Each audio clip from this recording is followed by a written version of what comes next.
स्वागत है मेरे YouTube चैनल में। आज हम लोग देखेंगे महत्वपूर्ण सिद्धांतों में उदारवाद। उदारवाद क्या है? तो उदारवाद की जो अवधारणा है, आधुनिक यूरोप में जब पुनर्जागरण होती है, धर्म सुधार आंदोलन होते हैं, औद्योगिक क्रांति के परिणाम स्वरूप सामने आया उदारवाद।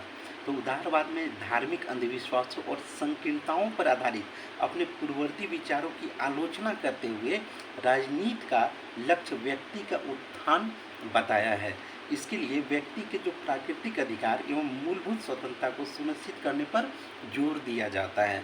अपनी उत्पत्ति एवं विकास के प्रारंभिक चरण में उदारवाद का स्वरूप नकारात्मक हुआ करता था। यह व्यक्ति के कार्यों में राज्य द्वारा कम से कम हस्तक्षेप के पक्ष में था और खासकर एडम स्मिथ, बेंथम और तथा हर्बर्ट स्पेंसर आदि विचारकों ने आर्थिक कार्यों में हस्तक्षेप रहित राज्य का समर्थन किया था। राज्य का यहाँ पे हस्तक्षेप कम से कम हो। वर्तमान शताब्दी में के प्रारंभ में भी चाहे वह जेस मिल हो, ग्रीन हो, लॉस्की हैं, मैकाइबर हैं आदि जितने भी राजनीतिक विचारकों ने उदारवाद को एक सकारात्मक रूप प्रदान करते हुए व्यक्ति के उत्थान के लिए राज्य की समन्वयकारी और आर्थिक क्षेत्रों में नियंत्रक की भूमिका पर जोर दिया है। अमेरिकी अर्थशास्त्रियों में चाहे वह क्लिंस हों या गाल्ब्रेथ हों, ठीक ना, ने अर्थव्यवस्था पर राज्य के नियंत्रण को आवश्यक बताया है। इसके बाद हम लोग देखेंगे कि प्रारंभिक समाजवाद क्या है, ठीक ना, इनिशियल सोशलिज्म क्या है। तो थॉमस मूर द्वारा लिखित यूटोपिया एक आदर्श काल्पनिक द्वीप 1516 ईस्वी में उस विचारधारा का उद्भव हुआ। तो कहीं ना कहीं थॉमस मूर का जो एक यूटोपिया होता है, आदर्श कल्पना, तो यहीं से इसकी उत्पत्ति होती है। जो पूंजीवाद के दुष्परिणाम, जितने भी पूंजीवाद के दुष्परिणाम हैं, असमानताओं एवं शोषण के विरुद्ध एक प्रतिक्रिया के रूप में उपस्थित हुई।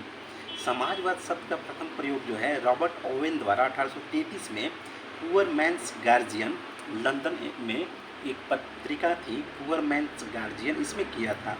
तो रॉबर्ट ओवेन ने उत्पादन कार्यों में श्रमिकों के प्रति मानवतापूर्ण कार्य स्थितियों को लागू करने का आह्वान भी उन्होंने किया था। इसका उदाहरण जो है, उन्होंने सर्वप्रथम अपनी मिलों में, उनकी जो फैक्ट्रियां थी उसमें सामंजस्यपूर्ण एवं सहकारी वातावरण बनाकर प्रस्तुत भी किया था। तो दूसरी तरफ जो फ्रांसीसी चिंतक थे सेंट साइमन ने पूंजीवादी शोषण की आलोचना करते हुए एक नए औद्योगिक समाज की स्थापना का आग्रह भी किया, जिसमें संपूर्ण समाज के हित व निर्धनतम वर्गों के भौतिक तथा नैतिक उत्थान को लक्ष्य में रखा गया। एक अन्य प्रारंभिक समाजवादी चिंतक थे चार्ल्स फॉरियर ने भी पूंजीवादी व्यवस्था और इसकी विभिन्न संस्थाओं की आलोचना की एवं राजनीतिक आर्थिक व्यवस्था की पुनर्रचना इस प्रकार करने का विचार रखा जिसमें श्रमिकों और निम्न वर्गों का अत्यधिक उत्थान संभव हो सके। ठीक है, अब यहाँ पे हम लोग देखेंगे पूंजीवाद। पूंजीवाद जो है 15वीं शताब्दी में यूरोप में एक नई व्यवस्था उभर रही थी, उसे आपको पूंजीवाद कहा गया। पूंजीवाद के अंतर्गत उत्पादित वस्तुओं पर व्यक्तिगत स्वामित्व होता है और उत्पादक का जो मुख्य उद्देश्य होता है मुनाफा कमाना होता है। इस व्यवस्था में मजदूरों के पास कुछ भी नहीं होता है, वे मजदूरी के लिए काम करते हैं। पूंजीवाद के अंतर्गत संपदा के स्वामियों का जो पूंजीवाद के अंतर्गत जो संपदा के स्वामी हैं, जो मालिक हैं, उन्हीं को पूंजीपति कहते हैं। अब पूंजीवाद के उदय और विकास में उपनिवेशीकरण की सबसे बड़ी भूमिका रही थी। जब आप पूंजीवाद को देख रहे हैं तो मार्क्सवाद को पीछे नहीं छोड़ सकते, उसको भी देखना पड़ेगा। देखिए, मार्क्सवाद का जो उदय है कार्ल मार्क्स एवं एंजेल्स की रचनाओं के माध्यम से एक क्रांतिकारी विचारधारा के रूप में हुआ था। वह एक शोषण मुक्त आर्थिक राजनीतिक व्यवस्था की स्थापना का लक्ष्य रखता था। मार्क्स के अनुसार मनुष्य का जो इतिहास है प्रारंभ से ही एक वर्ग द्वारा दूसरे वर्ग के शोषण का इतिहास रहा है। इसमें सुविधाभोगी वर्ग जो है वो सुविधाविहीन वर्ग का संघर्ष उद्घोषित करता है, ठीक ना। उन्होंने इस वर्ग संघर्ष की जो प्रक्रिया है इसको द्वंद्वात्मक भौतिकवाद के सिद्धांत के तहत समझाया भी है। मार्क्स के विचारों में ऐतिहासिक प्रक्रिया में प्राचीन समाज का जो आधार है दासता, सामंतवादी समाज का आधार भूमि और मध्यम वर्गीय समाज का आधार नगद जो आधार है नगद पूंजी है। यह उसकी इतिहास की भौतिकवादी व्याख्या प्रस्तुत करता है। उसके अनुसार समाज का इतिहास जो है आर्थिक कारणों से निर्धारित होता है, सबसे महत्वपूर्ण बात है, जिसके मूल में वर्ग संघर्ष का द्वंद्व होता है। एक तरफ तो श्रमिकों का निरंतर शोषण होता है, दूसरी वर्ग जो पूंजीवर्ती वर्ग है उसी शोषण पर फलता फूलता है।